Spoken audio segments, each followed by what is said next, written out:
Assalamualaikum. Gimana kabarnya teman-teman? Semoga semakin kesini semakin sehat selalu ya teman-teman. Doanya untuk kita semua. Teman-teman aminin dong di komentar supaya teman-teman yang merasakan kita semua mudah-mudahan cepat pulih, cepat membaik, dan doanya kita bersama mudah-mudahan diijabah oleh Allah Subhanahu wa taala. Jadi tetap semangat ya teman-teman ya. Saya sendiri juga belum sembuh total kok teman-teman, saya masih kambuh-kambuhan juga. Jadi kita sama-sama yuk berdoa bersama. Jangan lupa untuk like, subscribe, dan komennya ya teman-teman. Atau komennya bisa berupa doa atau apapun aja yang kalian ingin tanyakan, insya Allah saya akan bantu jawab seperti itu. Nah, ini saya akan melanjutkan keluhan asam lambung psikosomatis anxiety saya yang kedua, yang part 2. Yang part 1 kan kemarin teman-teman udah ngeliat ya yang di channel sebelumnya. Nah, ini saya akan melanjutkan. Jadi keluhannya itu pertama kali adalah saat saya merasakan di kendaraan, dan saat kendaraan berhenti itu rasanya kayak panic attack, kayak jantung berdebar, keringat dingin, pusing, kelingan. Nah, itu awal-awalnya. Dan saya memang punya riwayat vertigo juga selain asam lambung, cuman vertigonya itu sebenarnya jarang kambuh. Tapi semenjak keluhan itu ada, itu saya jadi sering vertigo teman-teman. Nah, pertama kalinya vertigo yang saya rasakan itu waktu Oktober 2021, November 2021 itu saya waktu bertugas di puskesmas. Saya diminta untuk jaga screening yang mengukur suhu di depan itu, depan pintu masuk puskesmas.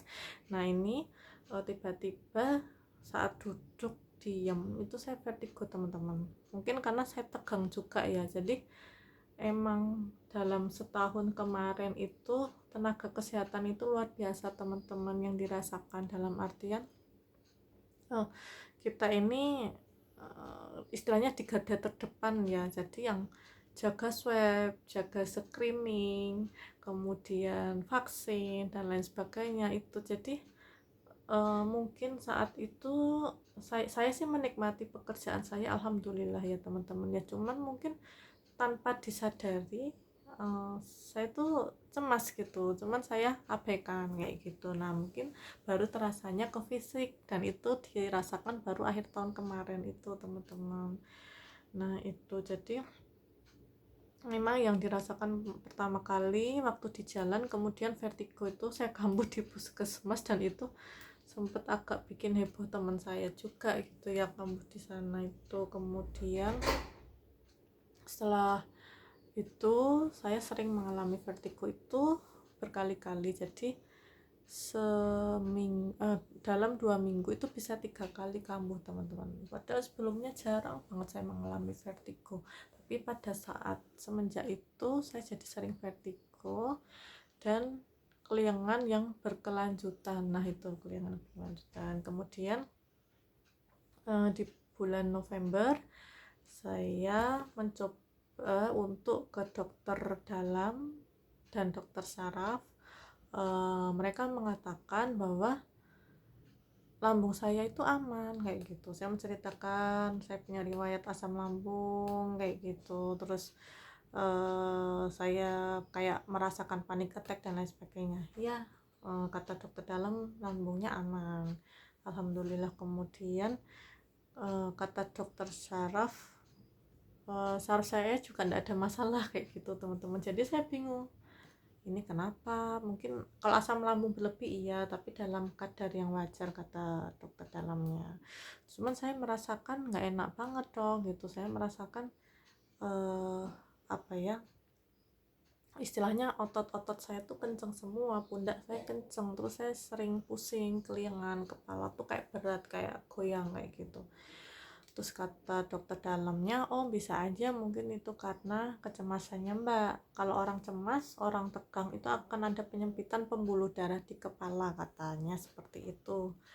Pada akhirnya saya disarankan untuk ke psikiater atau ke spesialis psikosomatis, dan saya memilih untuk ke psikiater untuk mengkonsumsi obat psikiater.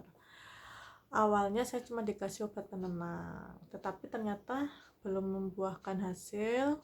dan kemudian saya dikasih obat, saya ganti psikiater dan saya dikasih obat antidepresan, dan alhamdulillah hingga sekarang masih saya konsumsi ya, meskipun saya belum pulih total teman-teman, masih mengkonsumsi obatnya, tapi setidaknya ada perubahan yang lebih baik lah dibandingkan sebelumnya tuh saya takut keramaian, saya takut ngobrol sama orang, saya takut jalan, takut pingsan, takut jatuh, dan istilahnya tuh badan tuh kayak berat banget, otot semua tuh kaku, apalagi di bagian pundak sama leher, nah itu tegang semuanya teman-teman. Jadi sekarang alhamdulillah udah mulai bisa belanja, meskipun masih harus ditemenin di tempat keramaian, meskipun harus ada temennya, keluarga kayak gitu. Terus ngobrol asalkan nggak mikir yang berat-berat kayak gitu masih bisa kayak gitu. Jadi ya lebih mudah teratasi lah, setidaknya cemas paniknya udah mulai berkurang teman-teman. Dulu saya sholat aja rasanya kayak deg-degan, terus tiba-tiba keliengan, ada yang kayak makser gitu dalam dada saya tuh, tiba-tiba kayak sempoyongan kayak mau jatuh teman-teman. Jadi sholat saya juga nggak fokus dulu itu. Nah sekarang alhamdulillah udah lebih tenang teman-teman kayak gitu ya. Jadi jangan lupa untuk ke psikolog atau ke psikiater kalau kalian membutuhkan apa ya istilahnya pemulihan dalam kondisi mental dan psikologis teman-teman kayak gitu. Saya seorang psikolog aja ke psikiater, apalagi kalian teman-teman yang merasa, jangan sampai merasa diri kita tuh oh ke psikiater tuh gangguan jiwa. Tidak pasti gangguan jiwa ringan pun kalau memang kita perlu ke psikiater ya kita ke psikiater, nggak apa-apa, karena memang saat itu saya sudah tidak bisa memulihkan diri saya sendiri, jadi saya harus membutuhkan obat seperti itu ya. Mungkin sekian dulu. Terima kasih, jangan lupa like, subscribe-nya, loncengnya, dan juga komennya ya teman-teman ya. Semoga teman-teman di sini semua yang mendengarkan semakin membaik kondisinya, semakin lekas pulih kondisinya. Mudah-mudahan Allah ijabah doa kita. Yuk doa bersama di komentar channel ini, dan mudah-mudahan semakin banyak yang like, semakin banyak yang subscribe, saya semakin semangat untuk berbagi kepada teman-teman semua hal-hal yang bermanfaat. Amin ya rabbal alamin. Bismillahirrahmanirrahim. Semangat teman-teman, salam sehat jiwa raga.